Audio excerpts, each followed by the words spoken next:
ముఖ్యమంత్రి రేవంత్ రెడ్డి గారు ఇక ప్రతిపక్షాలను ఒక రేంజ్ లో ఆడుకోవడానికి సిద్ధమైనట్లే తెలుస్తుంది.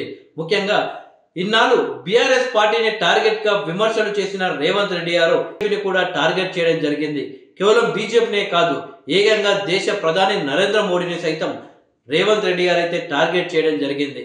అయితే ఢిల్లీ పర్యటనలో ముఖ్యమంత్రి రేవంత్ రెడ్డి ఇవాళ ఏఐసిసి అగ్రనేత, లోక్సభలో ప్రతిపక్ష నాయకుడైనటువంటి రాహుల్ గాంధీతో సమావేశం కావడం జరిగింది. జన్పథ్ లోని సోనియా గాంధీ నివాసంలో దాదాపు 45 నిమిషాల పాటు జరిగిన సమావేశంలో రాష్ట్రంలో నెలకొన్న తాజా రాజకీయ పరిణామాలు, పాలనాపరమైన అంశాలను రాహుల్ గాంధీతో రేవంత్ రెడ్డి గారు చర్చించినట్టు తెలుస్తుంది.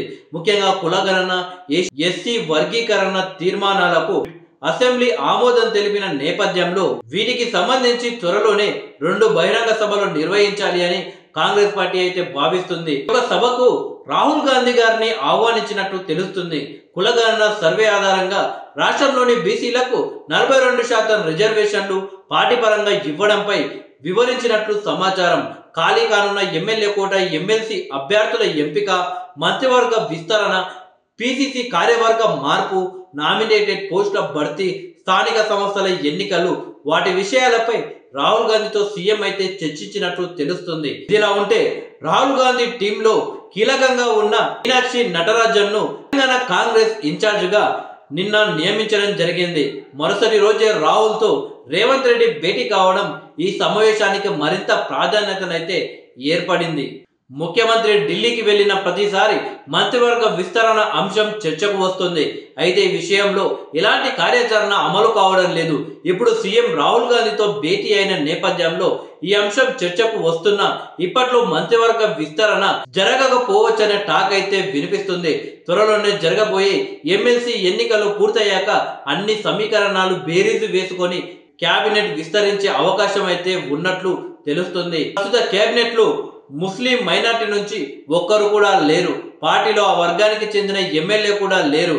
ఎమ్మెల్సీగా ముస్లిం సామాజిక వర్గానికి చెందిన వ్యక్తికి అవకాశం కల్పించి వారిని కేబినెట్ లోకి తీసుకుంటారనే చర్చ అయితే జరుగుతుంది.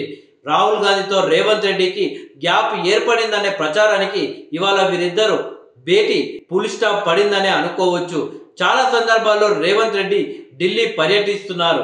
అక్కడ కేంద్ర మంత్రులను కలుస్తున్నారు.